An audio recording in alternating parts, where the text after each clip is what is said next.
I bet this has happened to you. You're down at the pub and you meet somebody new and they ask you what you do. And in my case, I tell them that I'm an architect. And sometimes they say, wow, that must be amazing, being so creative all the time, doing amazing designs like Pinterest or Grand Designs. I love Kevin MacLeod. We all love Kevin MacLeod. In this video, I'm going to try and tell you what an architect really does. Hi, I'm Mark Palmer and I'm the North Staff's architect. Welcome to my channel.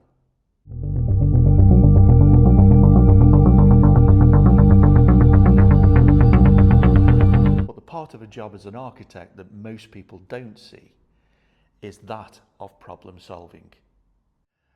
And that's what we do most of the time for our clients, whether it's a tiny extension or a new build or a refurbishment. It's always about solving the problems. So what does that involve? Well, let me break it down for you in 5 main things that an architect does on almost every project. Number 1 is define the brief. The brief is a problem that the client sets for an architect, whether it's my house is too small, I need bigger living space, or you have a listed building and you don't know what you can do with it. It involves listening, understanding what your budget is and what your needs are. Number 2 is the design solution. This is where we take all of that information and come up with a creative solution to those problems. It's the nice creative part of the job, but it also has to be grounded in practicality. It has to be a design concept that fits for you and how you will use the building.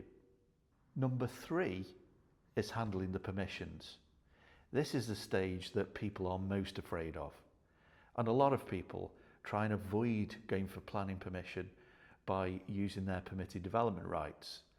It's not something to be afraid of, but an architect can guide you through that process. Planning isn't the only constraint that we've got when we're handling those. It's building regulations, and the building regulations are the nuts and bolts of the standards that you need to comply with. Number 4 is coordinating the team. The architect can often act as a bridge when you need more disciplines than just the architectural discipline. So for instance, if you're taking structural walls out, you might need a structural engineer. Or if there are trees or bats involved, you might need an ecologist or a tree surveyor. So the architect can help coordinate those disciplines to make sure you get the right information, to make sure you get your approval. Number 5 is the messy bit, and that's when the builder gets to site and you need somebody to oversee the build. Now, you might not have employed the architect to act as project manager and oversee the build in that way, but if the architect has done your building regulations application, he will be there to answer queries and make sure that the building gets built in accordance with the drawings. So why does all of this matter? Well, a lot of people say they don't need an architect, and that's because they think that an architect just does drawings. But as you can see by what we set out so far, there's much more involved than just doing drawings.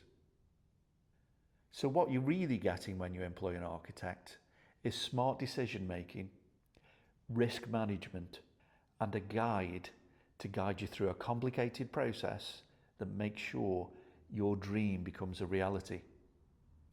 And that's why I started this channel. I wanted to give you a behind the scenes peek at what architects do on a day-to-day basis. Join me as I take you through some live projects that are on site. We'll do site visits, walkthroughs, and I'll go through the design process stage by stage so you can see how it really works. So if you're thinking about a renovation or a new build, or you're just curious about architecture, stick with me on the channel and I'll take you through these processes and you'll see behind the curtain of what we really do. Please do subscribe and follow and join me on this journey. Thanks for watching and I'll see you on the next one.